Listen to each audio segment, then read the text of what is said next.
और चलिए बड़ी खबर पे लगातार हम बने हुए हैं, लगातार आपको पल पल के अपडेट दे रहे हैं। इस वक्त आपको बता दें कि यूपी विधानसभा उपचुनाव का मतगणना लगातार जारी है। उपचुनाव के लिए वोटों की गिनती जारी है। रुझानों में 4 सीटों पर बीजेपी आगे चल रही है। रुझानों में 4 सीटों पर सपा आगे चल रही है।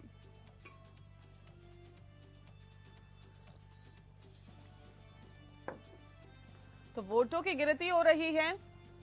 9 सीटों पर ये उपचुनाव हुए।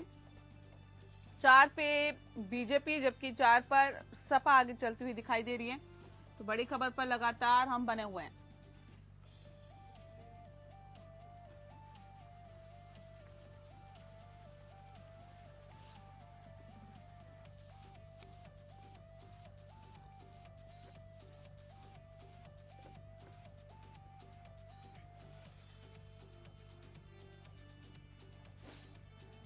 उत्तर प्रदेश उपचुनाव 9 सीटों पर हुआ और आज रुझान आ रहे हैं, जबकि रुझान ये बता रहे हैं कि 4 सीटों पर भाजपा जबकि 4 सीटों पर समाजवादी पार्टी आगे चल रही है। तो कड़ा मुकाबला दोनों के बीच देखा जा रहा है। हालांकि दोनों ही पार्टियों ने एड़ी चोटी का जोर लगाया और इन चुनावों में फतह हासिल करने के लिए लगातार पुरजोर कोशिशें की। और ये चुनाव दरअसल उत्तर प्रदेश में जनता के मूड को भी बता देंगे, जता देंगे कि आखिर जनता क्या चाहती है। क्या योगी सरकार के काम को पसंद किया जा रहा है या फिर नहीं। तो कुछ हद तक जनता के मूड को भी बता दिया जाएगा। तो बता दें आपको कि मतगणना के लिए चुनाव आयोग ने पूरी तैयारी कर ली थी और अब क्योंकि रुझान आ रहे हैं, वोटों की गिनती शुरू हो गई है। पहले राउंड की फिलहाल काउंटिंग चल रही है और उसके बाद कई राउंड की काउंटिंग होती है, कैटेगराइज किया जाता है और उसके बाद से एक एक करके आगे बढ़ा जाता है। तो फिलहाल जो रुझान आ रहे हैं उत्तर प्रदेश उपचुनाव के, वो रुझान बता रहे हैं कि 4 सीटों पर भाजपा जबकि 4 सीटों पर समाजवादी पार्टी आगे चल रही है।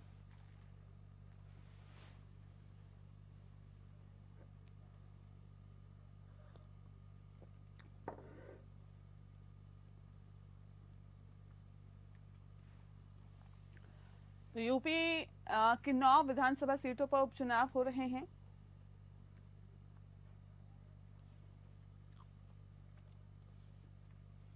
झारखंड और महाराष्ट्र में भी सभी की निगाहें टिकी हुई है। क्या रहते हैं नतीजे, कैसे होते हैं, किसके पक्ष में आते हैं, जनता किसको सराहती है, एक बड़ा सवाल है। आनंद सिंह विशेष संवाददाता सीधे फोन लाइन पर जुड़ गए हैं। आनंद, जानना चाहेंगे 4 सीटों पर समाजवादी पार्टी जबकि 4 सीटों पर भारतीय जनता पार्टी आगे बढ़ती हुई दिखाई दे रही है। क्या इससे अभी तक कहा जा सकता है कि क्या ये मुकाबला कड़ा और बड़ा है फिलहाल दिखाई दे रहा है उत्तर प्रदेश के संदर्भ में? देखिए, बिल्कुल शुरुआती रुझान है। 8 बजे से काउंटिंग शुरू हुई है। सबसे पहले जो गिनती होती है उससे पहले पोस्ट की गिनती होती है और यहाँ पे कह सकते हैं कि करीब 8:30 बजे के बाद जो काउंटिंग होगी, 8:30 बजे के बाद जो मतगणना शुरू होगी, इसके बाद जो स्पष्ट तौर पे आप रुझान की बात कही जा सकती है। हालांकि जो शुरुआती रुझान जो 8 बजे से काउंटिंग पोस्टल बैलेट की अन्य जो गिनती शुरू हुई है, इसमें 6 सीटों पर समाजवादी और भारतीय जनता पार्टी उत्तर प्रदेश में लीड बनाए हुए हैं, जबकि 3 सीटें जिसके बारे में पहले से कहा जा रहा था, चाहे वो कुंडलती की सीट हो, चाहे वो करहल की सीट हो जो सबसे सेफ सीट है समाजवादी पार्टी की, और एक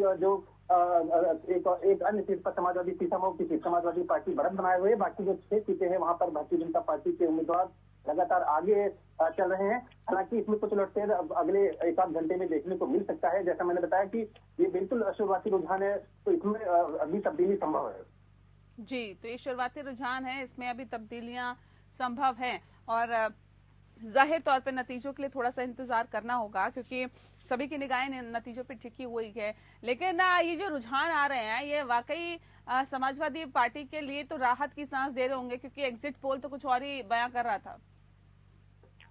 देखिए, जो 9 सीटें हैं, अगर उसको मिल्कीपुर जहाँ पर चुनाव नहीं हो रहा है उसको अगर मिला ले तो 10 सीटें हो जाती है।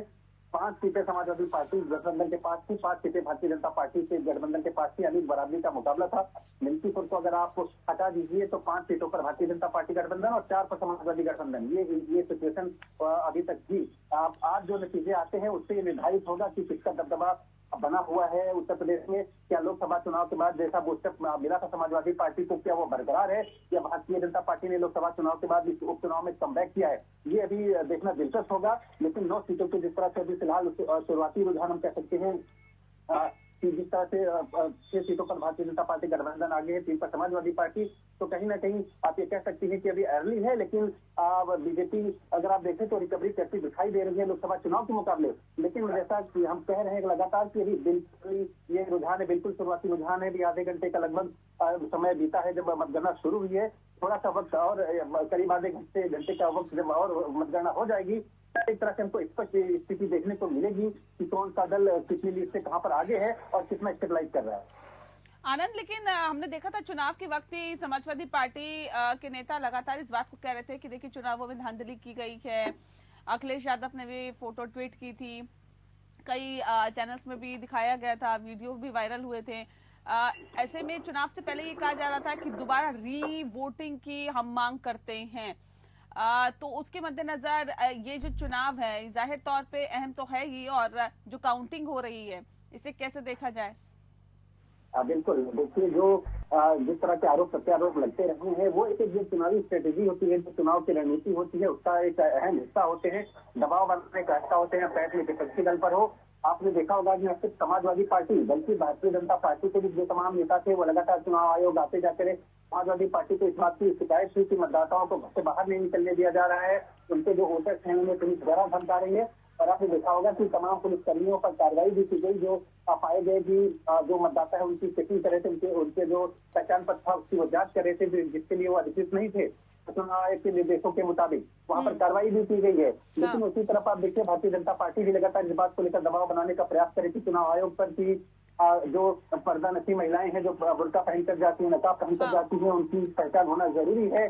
तो इस तरह के तमाम आरोप प्रत्यारोप की राजनीति देखिए चलती रहती है। और न सिर्फ चुनाव के मतदान के दिन नेहा, बल्कि आपने देखा होगा कि अब जब मतगणना शुरू हो रही है तो उसके पहले तक लगातार इस बात को लेकर आरोप प्रत्यारोप की राजनीति लगती रही। और जैसे जैसे मतगणना आगे बढ़ेंगे आप देखेंगे आज के दिन भी आरोप प्रत्यारोप बचाए भारतीय जनता पार्टी समाजवादी पार्टी के बीच लगातार जारी रहेगा, क्योंकि ये जो चुनाव है काफी महत्वपूर्ण है। 9 सीटों का उपचुनाव है, एक बड़ी संख्या है 9 सीटों की।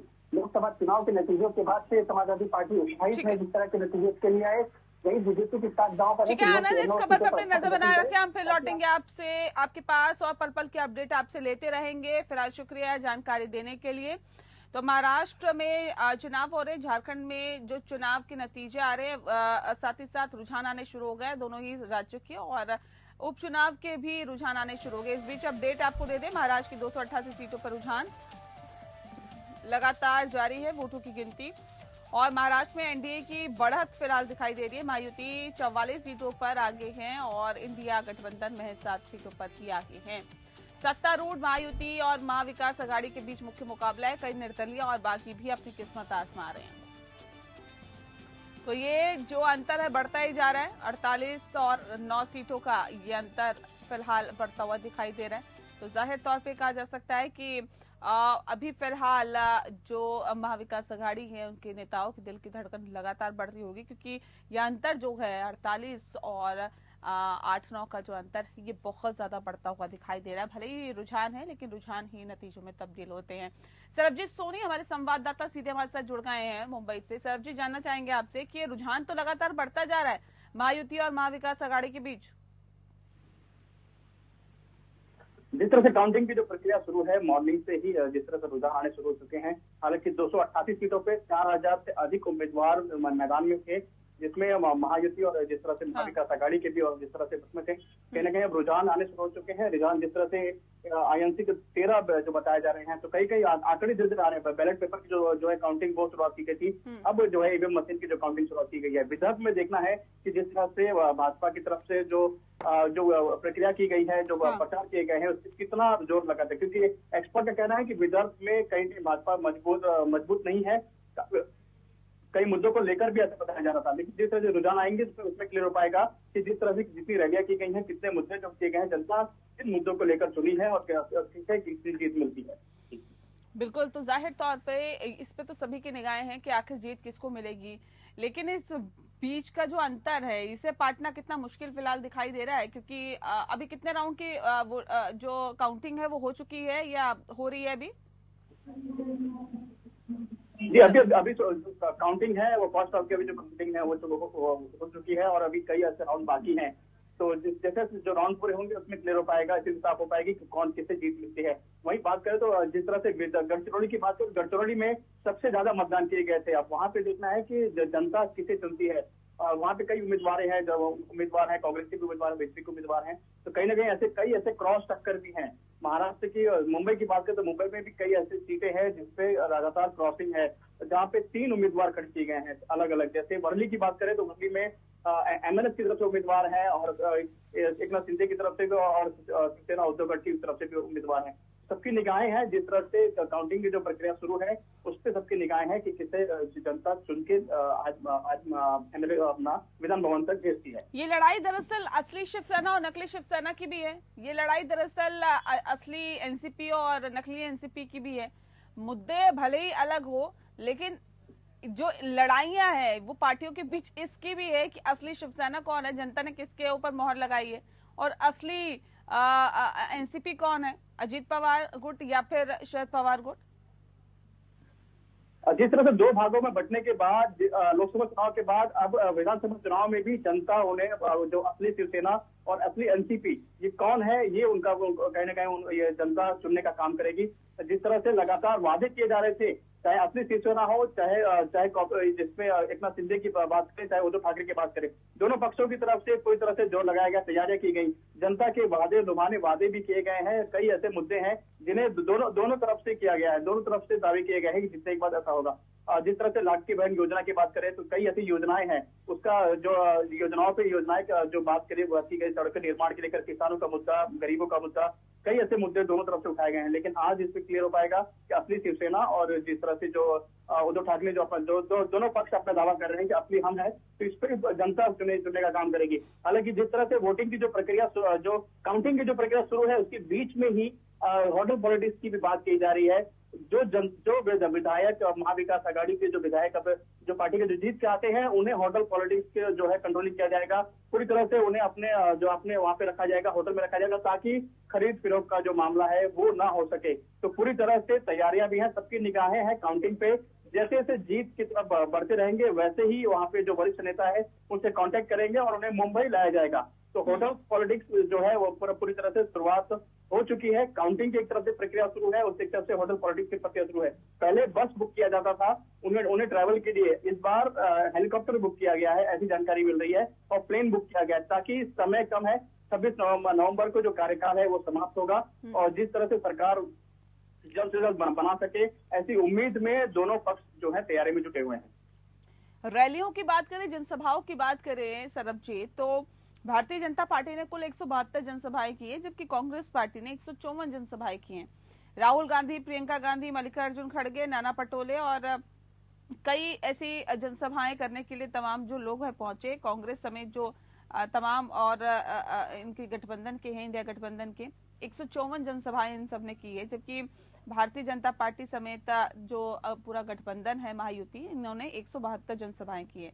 ऐसे में क्या जनसभाओं में भी कहीं ना कहीं पिछड़ती हुई दिखाई दी ये जो महाविकास आघाड़ी सरकार जो पहले बनाई इन्होंने, और अपने वायदे भी इन्होंने किए, अपने दावे किए, लेकिन जनसभाएं भी उतनी नहीं कर पाए, अपने पक्ष में उतना माहौल भी नहीं बना पाए। विपक्ष होने के नाते तो बेहतर तरीके से और ज्यादा जनता के बीच अपनी पकड़ बनाने की कोशिश करनी चाहिए थी। जिस तरह सभाएं कम की गई हैं, लेकिन जिस तरह उम्मीद ज्यादा है, महाविकास आघाड़ी के जो बड़े बड़े नेता हैं, कांग्रेस की बात करें, उन्हें सब उम्मीद सबसे ज्यादा है, ताकि उन्होंने डेवलपमेंट का जो काम किया है, कई ऐसे मुद्दे हैं जो उनकी सरकार आने के बाद पूरे किए जाएंगे। वहीं बीजेपी की तरफ से भी प्रधानमंत्री समेत कई वरिष्ठ नेता यहाँ पे आके रैली किए हैं, सबको जनसभा संबोधित किए हैं, लोगों को जिस तरह से जनता के बीच में जाकर जनता की जो तकलीफें हैं उसे सुनने के बाद बड़े जो है वादे किए गए हैं कि अगर उनकी सरकार आती है तो जनता वापस महाराष्ट्र का विकास होगा। जिस तरह से 2.5 साल में महायुति ने विकास किया है महाराष्ट्र में, कई ऐसे योजनाओं का नाम दिया गया है जिसमें योजनाएं पूरी की गई हैं। और अगर वापस इनकी सरकार आती है, वापस जनता इनको चुन के देती है, तो महाराष्ट्र को डेवलपमेंट में काफी प्रोसेस होगा। और जो 2.5 साल में डेवलपमेंट हुआ है वो 5 साल में और डेवलपमेंट हो सकता है। कई योजनाएं, नई योजनाएं भी ला सकते हैं। तो ऐसे वादे किए गए हैं भाजपा और महायुति की तरफ से। वहीं कांग्रेस की तरफ से बस जो है रैली कम की गई है, लेकिन उम्मीद ज्यादा है ताकि उनकी जनता उन्हें चुनेगी, क्योंकि उन्हें महंगाई को लेकर भी जो बताया गया है कि महंगाई, रोजगार, अगर उनकी सरकार आती है, अगर उनकी महाराष्ट्र सरकार बनती है तो महंगाई, रोजगार, किसान को कर्ज माफी, ऐसे कई ऐसी योजनाओं का जो है पूरा जो किया जाएगा। चाहे सड़क निर्माण की बात हो, चाहे किसानों को जो कर्ज माफी हो, ऐसे कई ऐसे मुद्दे बनाए गए हैं। तो बिल्कुल, एक तरफ संकल्प है तो दूसरी तरफ गारंटियां दी गई है और जनता ने सभी चीजों को देखा, समझा। बहरहाल बहुत शुक्रिया आपका सरबजीत, आप अपनी नजर बनाए रखें, हम फिर लौटेंगे आपके पास। फिलहाल शुक्रिया जानकारी देने के लिए। इस बीच एक और बड़ी खबर अपने दर्शकों तक पहुंचा देते हैं। झारखंड चुनाव के साथ ही जुड़ी हुई बड़ी खबर बता दें आपको कि 81 सीटों पर मतगणना जारी है। 25 सीटों पर एनडीए आगे है, जबकि इंडिया गठबंधन 10 सीटों पर आगे है। यानी कि यहाँ पर भी पिछड़ता हुआ दिखाई दे रहा है। इंडिया गठबंधन 10 सीटों पर महज आगे बढ़त बनाए हुए हैं, जबकि 25 सीटों पर जो एनडीए है वो आगे बढ़ता हुआ दिखाई दे रहा है।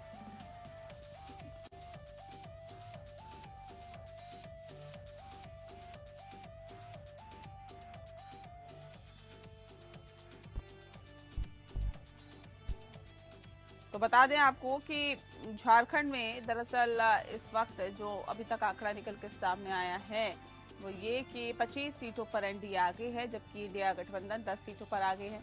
जादुई आंकड़ा 41 है। 41 सीटें चाहिए अपनी सरकार बनाने के लिए।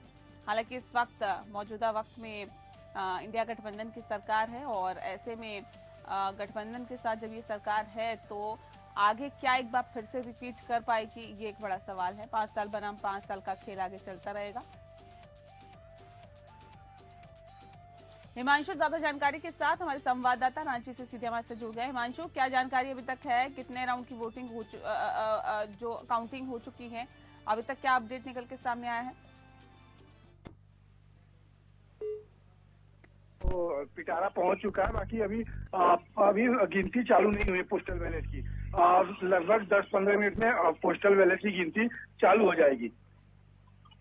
जी, पोस्टल बैलेट की गिनती तो चालू हो जाएगी और 9 बजे से 9 बजे ईवीएम की भी गिनती चालू हो जाएगी। अभी तक कोई गिनती चालू नहीं हुई है। अभी तक सारा पिटारा, सारा ईवीएम मशीन सभी पीठासीन के पास पहुंच चुका है, बाकी अभी गिनती शुरू नहीं हुई है। अच्छा, चलिए 9 बजे से गिनती जो है वो शुरू होगी, रुझान आने शुरू हो जाएंगे। आप नजर बनाए रखें। क्या पूरी तैयारियां हो चुकी है अभी तक काउंटिंग को लेकर? चुकी है और सारे पीठासीन तैयार है और सबके पास ईवीएम मशीन और ये पिटारा सबके पास सबके सीट पे पहुंच चुका है और सब राउंड के 13 राउंड गिनती होगी। 13 राउंड की गिनती के लिए सभी तैयार है और 9:30 बजे तक रुझान आना चालू हो जाएगा। 9 बजे से पहले 9 बजे का ईवीएम मशीन से चालू होगा गिनती।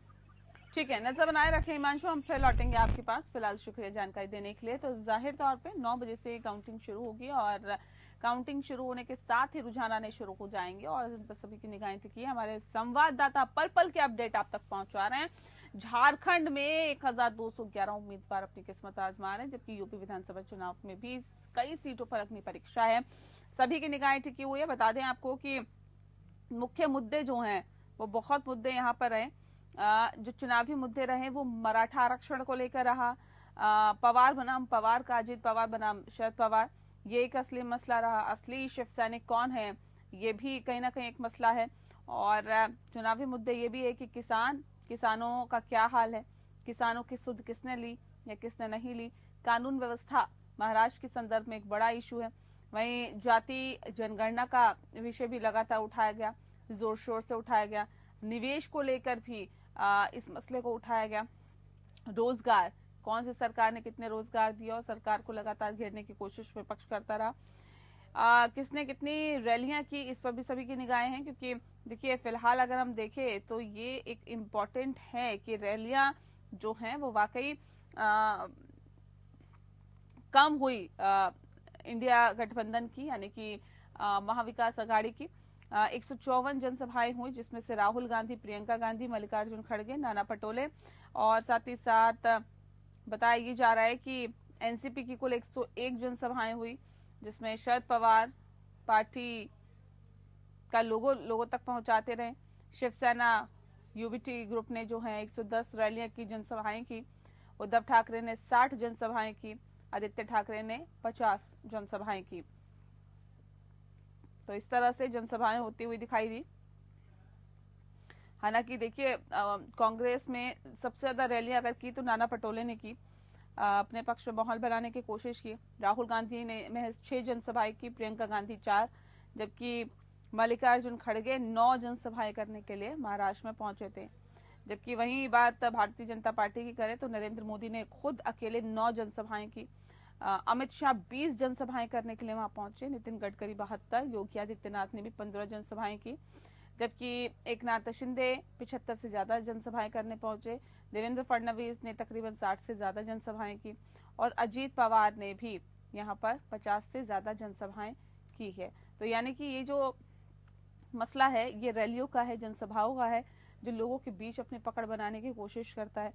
अच्छा, अब ये समझने की यहाँ जरूरत है कि महाराष्ट्र में संकल्प वर्सेस गारंटी का ये क्या विषय है। दरअसल जो संकल्प पत्र जारी किया गया एनडीए की तरफ से, महाविकास अघाड़ी की तरफ से, उसमें महिलाओं को हर महीने 3,000, किसानों को 3 लाख तक का कर्ज माफी की बात की गई है। बेरोजगारों को हर महीने 4,000 बेरोजगारी भत्ता दिया जाएगा, 25 लाख का मुफ्त स्वास्थ्य बीमा दिया जाएगा, 500 रुपए में गैस सिलेंडर दिया जाएगा, 2.5 लाख खाली पद भरे जाएंगे, जातीय जनगणना कराएंगे और महिलाओं को फ्री में बस की सुविधा भी देंगे। साथ ही साथ ये भी कहा गया कि नई उद्योग नीति लागू की जाएगी।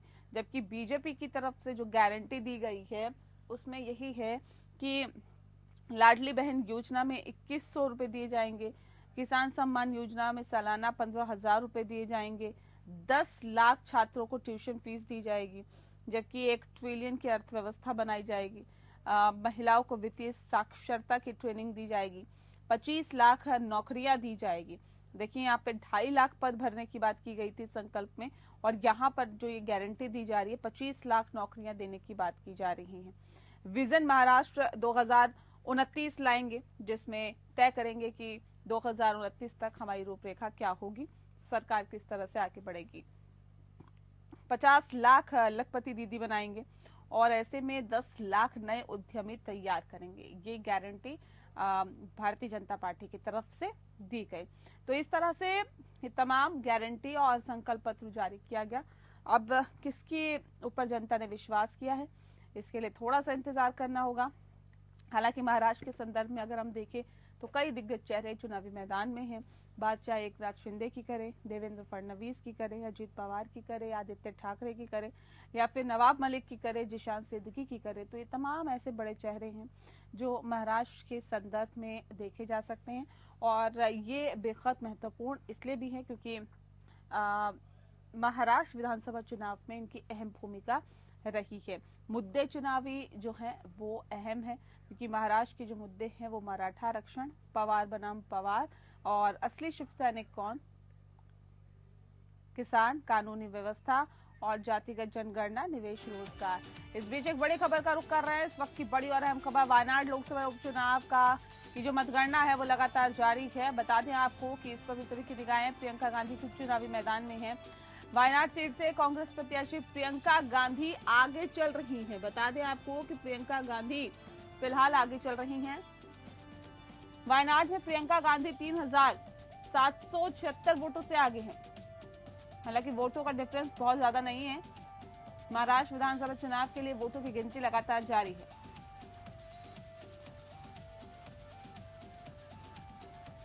महाराष्ट्र वर्ली सीट से आदित्य ठाकरे चल रहे हैं आगे। झारखंड विधानसभा चुनाव के लिए मतगणना लगातार जारी है।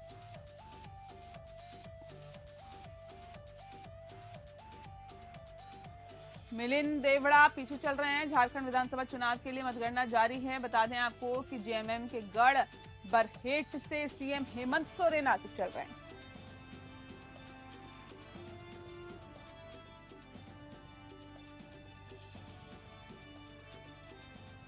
देखिए वीआईपी सीटें और वीवीआईपी सीटें जो हैं, खास तौर पे हम झारखंड के संदर्भ की बात करें तो धनबाद हो गया, गांडे हो गया, चंदन क्यारी, नाला, बरे, जामताड़ा, सिल्ली, नीलीपट, यहाँ से ये बड़े बड़े नेता यहाँ से चुनावी मैदान में हैं।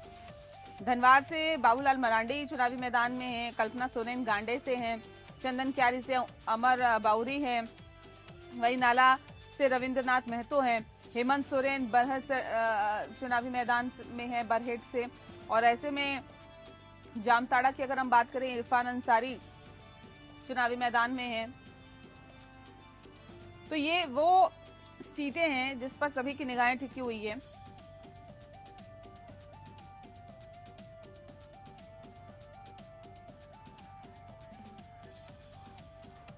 और रांची से सीधे हमारे साथ हिमांशु हमारे संवाददाता सीधे जुड़ गए हैं ज्यादा जानकारी के साथ। हिमांशु, क्या जानकारी है? अभी तक जो रुझान आ रहे हैं उसमें बताया जा रहा है कि फिलहाल हेमंत सोरेन आगे चल रहे हैं रुझानों में।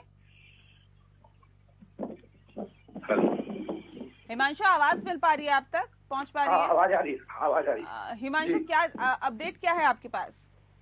मैडम, अभी तक पोस्टल बैलेट की गिनती चालू हो चुकी है और अभी ईवीएम वाला भी खुला नहीं है। ईवीएम का भी गिनती नहीं हो रही है। ईवीएम की गिनती 9:05 पे गिनती चालू हो जाएगी और उसके 20 मिनट बाद रुझान आने चालू हो जाएंगे। ठीक है हिमांशु, आप अपनी नजर बनाए रखें, हम फिर लौटेंगे आपके पास। फिलहाल शुक्रिया जानकारी देने के लिए। तो जाहिर तौर पे 9 बजे से जो वोटों की गिनती है वो शुरू होगी, रुझान आने शुरू हो जाएंगे। एक छोटा सा ब्रेक ले रहे हैं, पल पल की अपडेट आप तक पहुंचाते रहेंगे। छोटा सा ब्रेक, जल्द लौटते हैं।